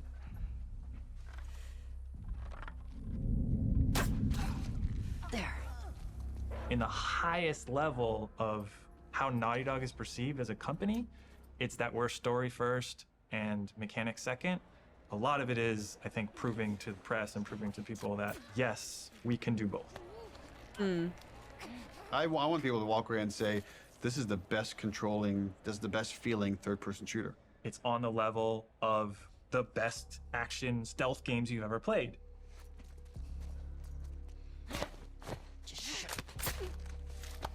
So one of the things that I've always found really exciting about The Last of Us is the kind of fidelity with which we represent human intelligence. One of the ways that really helped make them feel more human and more alive was the way that they use their body language to communicate to each other. Everybody spread out. We may have multiples. We had a number of sessions where the animation team, design team, and programmers all got together and we acted out a number of scenarios. And what that does is it gives us really great reference and touch points that we can always look back to about the way that we naturally behave, the way we naturally respond to each other. And those are the types of details that we want to weave back into the game. Someone took out Zoe! Who the fuck's out there? Sweep the whole goddamn street. Our NPCs are named so that you understand these people have relationships. They want to get revenge on you. It's this little mini loop of the whole premise of the game. Omar! Flanker! I just killed their friend and they want to kill me now.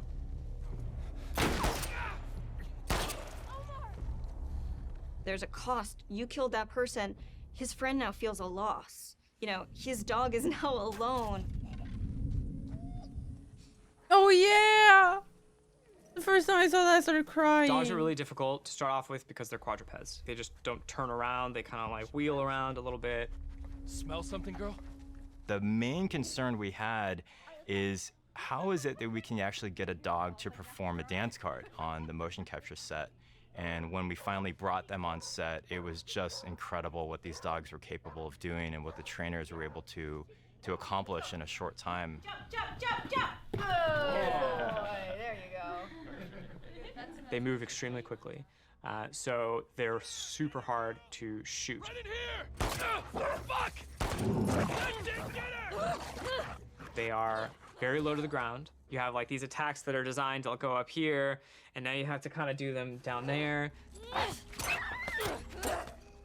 Killing a dog has gotten people more like upset than anything else in the game, than hanging people, than eviscerating people. We're gonna break new ground in dog murder.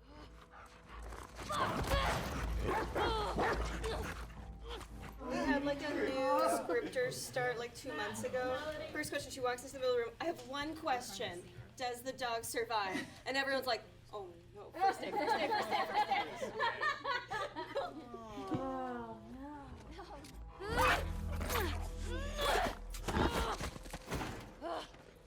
So we killed it, and then you have to love it knowing that it's already dead. So there's gonna probably be people that are upset about that. Hey, Al. You want to go to the trucks? Let's go to the trucks. With the notable exception of Alice, we took great pains to ensure that every combat encounter that you fight against a dog, you do not have to kill any of them. It's more palatable to kill people because they're all there because they choose to be there, but all of these dogs were trained to do this exact thing, and so you're killing an innocent creature. The fuck's that? Fuck! Fuck! It's really difficult to do though, not That feeling of killing the discomfort dogs in is the exactly game. what we're trying to Because explore they're with everywhere. The Last of Us. Aww. Ironically, making them more realistic makes people feel more okay about killing them. We had like kind of a goofy art prototype. We had like just a very rough dog. We found that goofy dog that had no fur, people felt really bad about killing that dog. Like when you would shoot them, they would fall over dead and like give one last whine as their like dying breath and stuff. So we just really tried to like tone down the pitiability of all the dogs and stuff.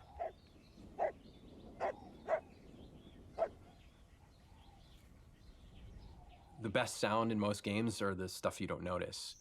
The Foley in the game is extremely detailed.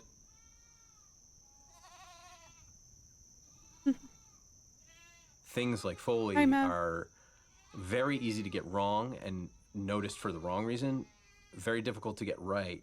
But when you get it right, no one's going to pat you on the back for it. Audio guys are kind of a different breed. We listen to everything all the time. It's kind of a curse.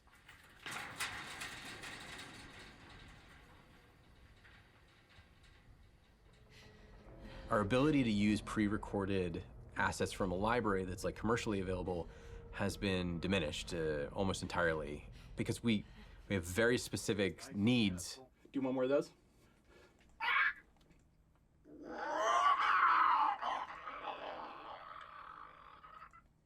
So he's it. We're trying to take what we did in the first game and bring it to another level of detail.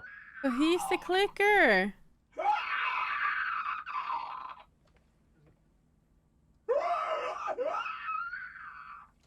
Yeah, play with that a little bit. Like mixing that tonality in is cool. Yeah. The enemies themselves, especially the infected, have had to go through a review process. He's the In the first game, clicker they're quick guy. force. They're basically like on or off. They're either walking around mumbling Sheesh. or they're freaking out trying to get you.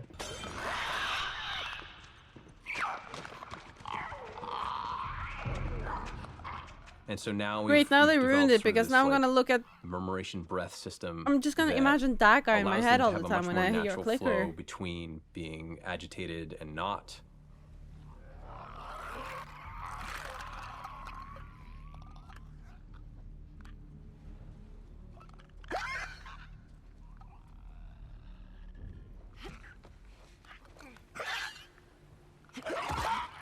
A big part of those recording sessions is working with the voice actors. It's much more collaborative.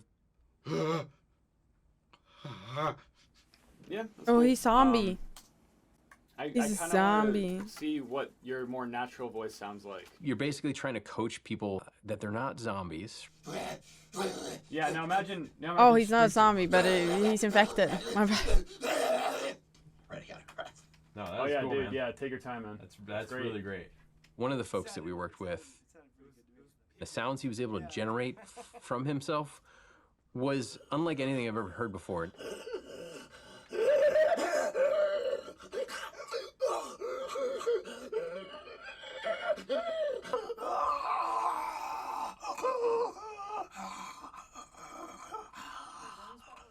Gnarly sounding roars and breaths and wheezes and really interesting stuff that I've never heard come out of a person ever.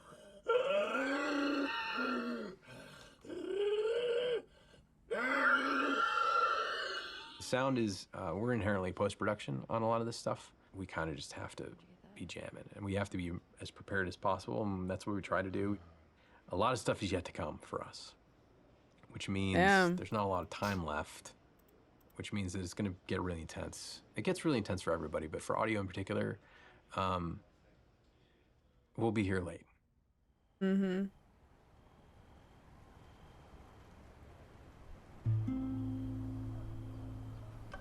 I think that, I don't know if it's the whole studio, but I know I'm definitely feeling very tired right now. I'm feeling a little burned out. I'm realizing that I can't crunch like I used to. I can't put everything I have into these games as much as I was able to when I first got here. It's pretty unanimous that this game is really big, where it's bigger than we'd like it to be. The Last of Us Part 1 is small compared to this game. Yeah, Why it not is. Make the game small again. I don't even call them small. There were times when I was writing like 40 pages of in-game dialogue a night. Neil kept saying, stop, you have to like give it to somebody else. We will hire somebody, we will make this work. And I was like, I think it'll just be, I was just bullishly like, I can handle it, I'm tough. I would like somebody to teach me how to have work-life balance. There are some times where I wish I had somebody in production or a big brother that could be like, no, go home. This is great. This is already great. You don't need to do the next thing. I feel like at any given point, you'll go into the kitchen and you'll find people, what I would say, saloning about the game, like going deep philosophy into what's working, what isn't. People criticizing this or that. This doesn't look good. I don't like this scene. This doesn't work for me. I hate this. You know, like they're going to lunch and like expressing doubt to each other and like, is this going to come together? Is this the one that like screws Naughty Dog up? Let me just exude whatever confidence I have left. Let me try to bestow this person with it so they can feel inspired and go off and do their work. But then sometimes you're alone in the office and you're like, what if this doesn't come together? What if this is the one that sucks? What if this is the one that sinks Naughty Dog? So then you have to like kind of bury it, compartmentalize it. Who knows what damage it does to your body while you're doing that? Because ultimately, you can't let that fear dictate how you work. And Exactly. Just keep the faith.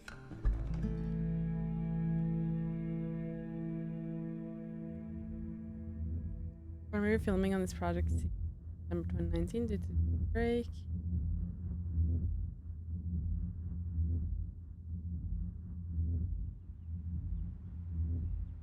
Okay, so now we're at today's time. Everything before then has been The game obviously was the just past. about done, was content complete. We were fixing bugs when There's these like rumblings of this pandemic happening. Like, I remember when this COVID shit hit, and we're like, bro, really? Like, for real pandemic? You know, at first it feels like, oh, this is nothing we need to worry about. And then all of a sudden you do have to worry about it. And like, are people gonna want to play a game that takes place in a pandemic when there's a real pandemic? We had never worked from home ever. Naughty Dog was actually strictly against working from home. We did not have the infrastructure set up at the studio to work from home. And it's because we were so intense about security and leaks that all of our data, including our emails and our chats and IMs, it all had to be on a server inside the building.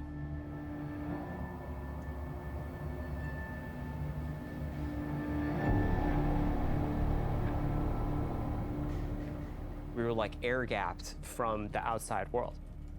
The operations team, the IT team, our engineering team, they all had to coordinate in a very short period of time to get us working from home.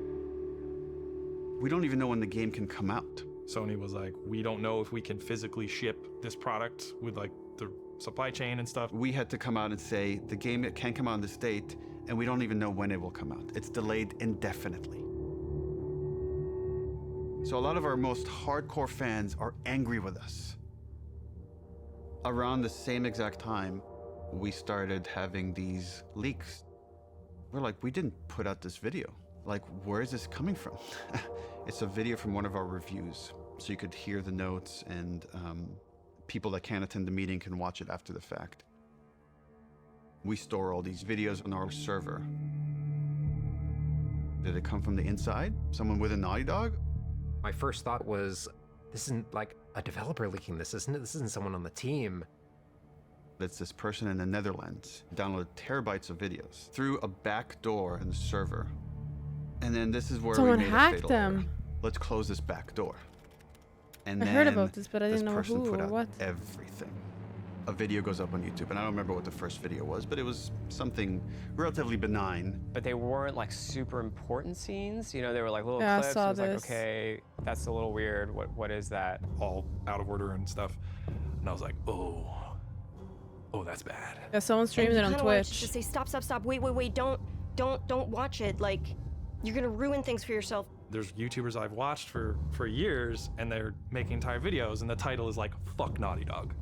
And fuck The Last of Us Part 2. There's just all this negativity and no positivity because no one has played the game. They just have these videos out of context and all these rumors mixed with them. Abby is playable. They thought Abby was trans because she has muscles. Here's the ending if they kill Ellie.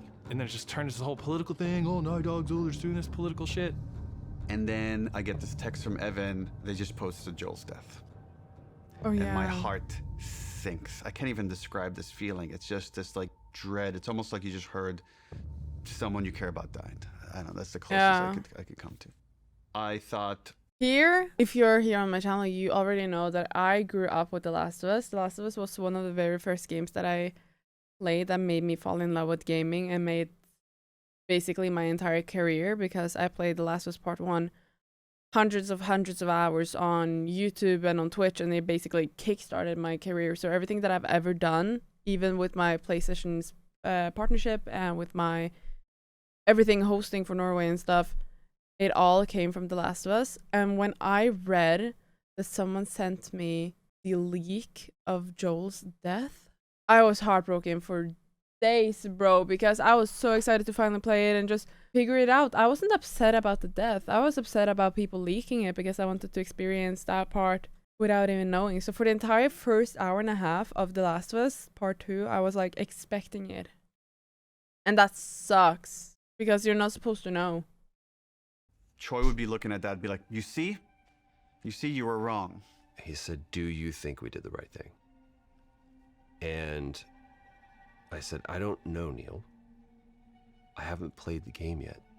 I was livid. I was real angry. I'm bombarded with hundreds of negative comments, death threats, anti-Semitic comments. It's putting me in a deep depression.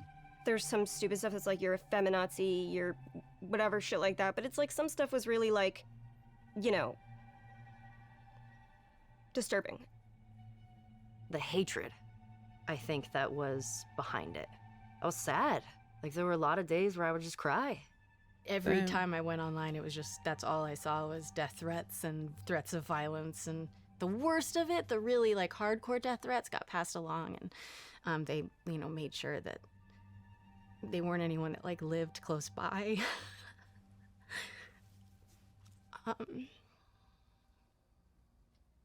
Yeah, they were like threatening my son, you know, who was born during all of it. And yeah, it was rough. It was rough. But, you know, more than anything, it just kind of like, it kind of like taught me to kind of keep a distance, you know?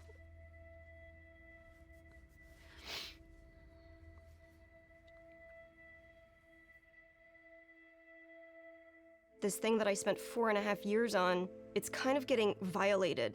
And then for 2 months before release, there's like nothing you can do. You can't release the game sooner because it's not done yet.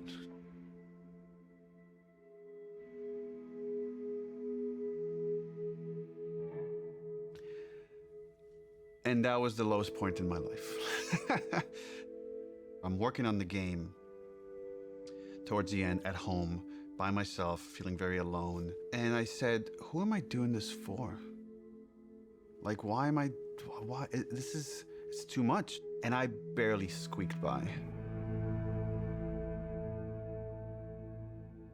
And then we were able to finish it. And, you know, we sent it to reviewers, and reviews are through the roof. Yes, sir.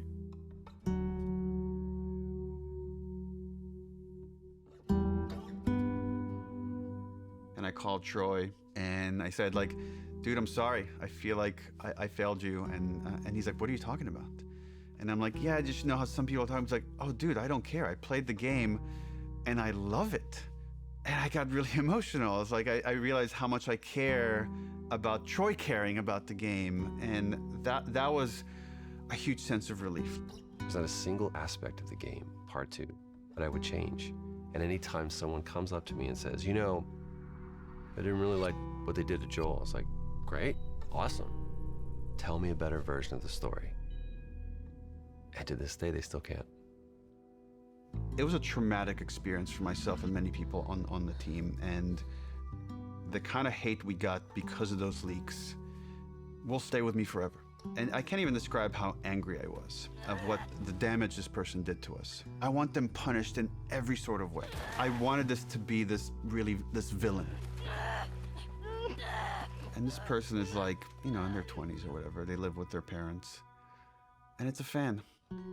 And then when we delayed the game indefinitely, this is what they said, is like, I wanted to force Naughty Dog's hand. I wanted to force them to release the game. So I thought if I just put out all the videos, eventually they'll put out the game, which again was never an option for us. And I remember sitting there, sitting in my anger, and then slowing down and just saying, okay, if anybody should take the lesson from Last of Us Part 2, it should probably be us. Just let it go.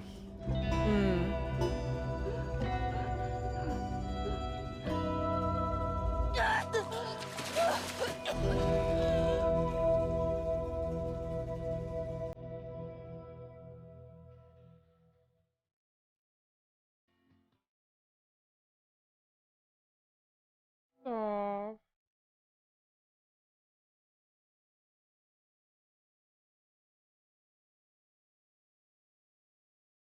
I believe.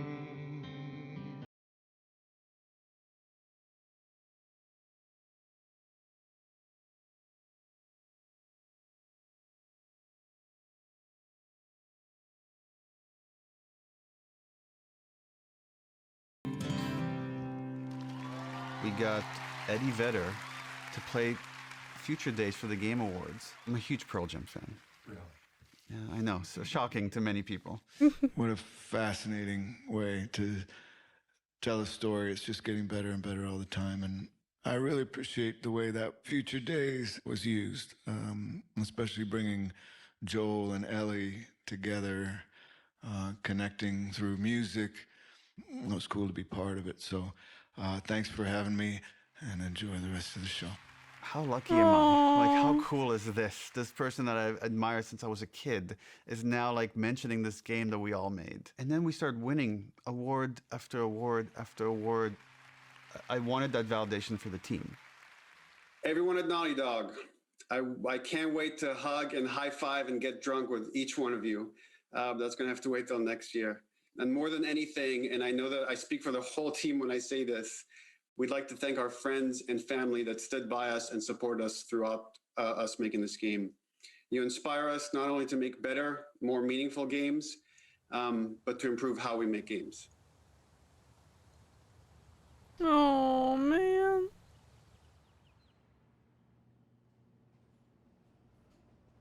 The pandemic kind of brought up that question of like health and mental health. Are we developers that are going to stay at the studio and have full careers? How do we make this sustainable? I chuckle in retrospect, just how absurd the failure of trying to alleviate crunch was. If you have great processes and you're super organized, that doesn't fix crunch. What that does is it allows you to make a bigger game. We read the post-mortem feedback for The Last of Us 2, and it was really, really upsetting to see what coworkers had gone through. So we were highly motivated to try to figure out how to fix it. Everything about our workflows were already being upended with remote work and everything. So it's like, okay, well, yeah, we got to do this now. And we knew that to make the real changes we did, it would take the entire studio working together. We now have the goal for Naughty Dog to eliminate crunch. The only thing that fixes crunch, the only thing, is just deciding that you're not going to crunch.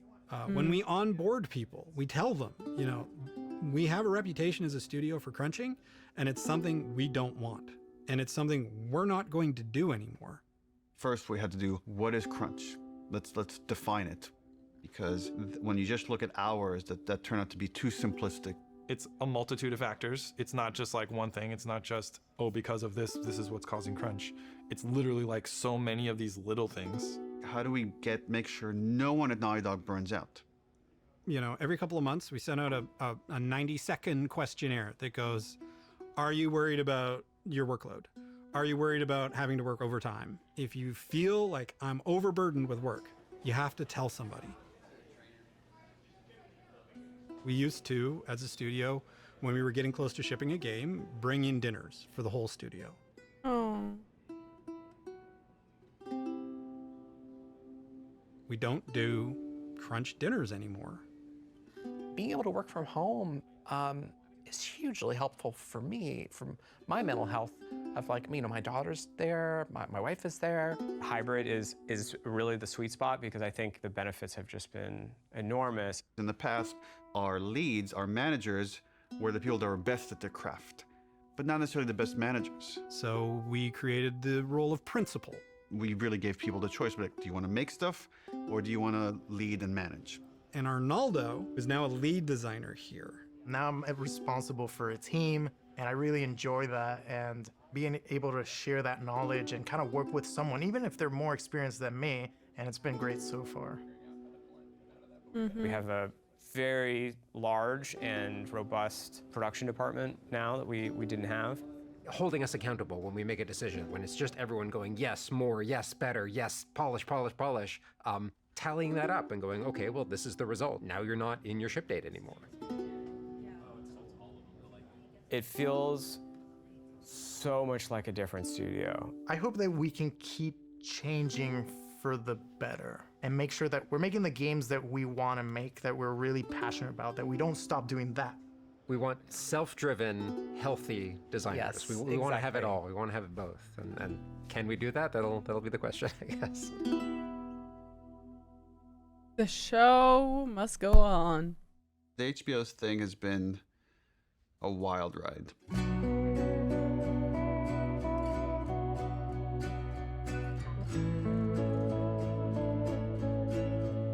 Oh my I god! just wanted it to be like Bill. good. Like, dude, if it just comes out and it's a good show, like that's gonna be huge.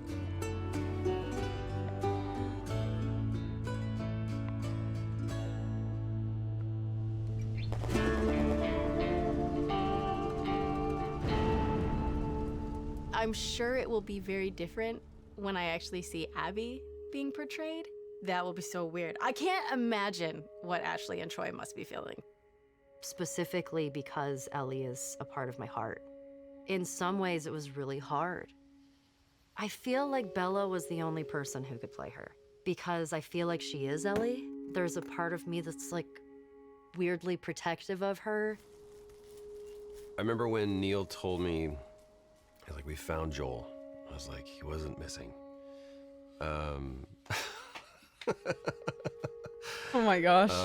He goes, Pedro Pascal. And I went, oh, we're bulletproof. It felt like Craig and Neil together saw that this was a story about humanity, and they made it a story about humanity. We got Frank. Who knew that was waiting? Craig's screaming from the sidelines going, I did.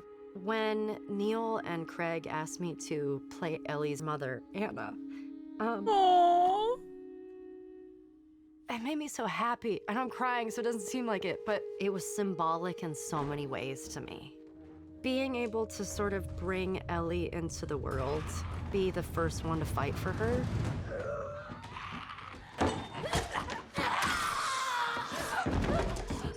It breaks my heart. It felt like on the other side, we could get this story to people that will never play a video game. My mom is watching the show, and like, she can enjoy this story and she can be a part of it. And she's so excited I'm working on season 2 and getting to see that. I love this idea that someone could watch the show and then realize, wait, that's based on a video game? Yeah. And come back and check out the game and then realize, oh, there's like all these rich games, AAA, indie, and all sorts of stories that are really unique to this medium.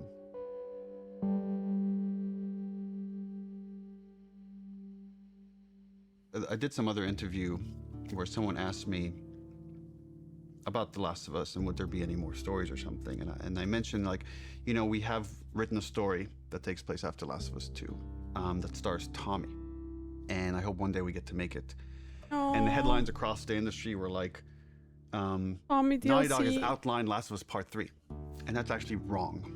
It was always a small story. It was never like a full title. At the time, we had higher priorities at Naughty Dog, was like to fix our pipeline, to fix work-life balance issues. Just based on where we were, I didn't want to prioritize this story, so that story was shelved. And I still believe one day it will see the light of day. I don't know if it'll be a game or a show, TBD. First game had such a clean concept of like the unconditional love a parent feels for their child. The second one, once we landed on this idea of the pursuit of justice at any cost, justice for the ones you love, it felt like, oh, there's a clean concept here, and there's a through line from the first game about love. If we never get to do it again, this is a fine ending point. And right, last bite of the apple, the story's done. The great thing about working at Naughty Dog is that we don't have to. It's always like, we would love another Last of Us, but if you guys feel like are passionate about something else, we'll support this other thing. Very privileged position to be in. I never take that for granted. I've been just thinking about, okay, is there a concept there? And for now years, I haven't been able to find that concept. But recently that's changed. And I don't have a story, but I do have that concept that to me is as exciting as 1, as exciting as 2, is its own thing, and yet has this through line for all 3. So it does feel like there's probably one more chapter to this story. There is. I know there is.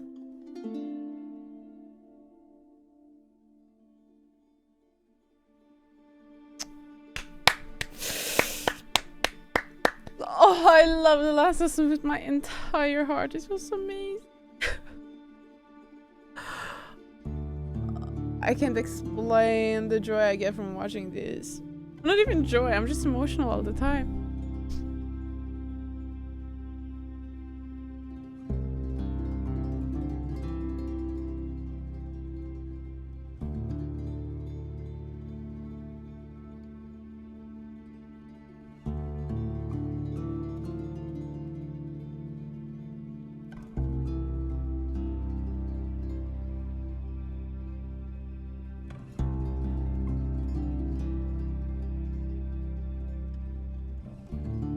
Gustavo.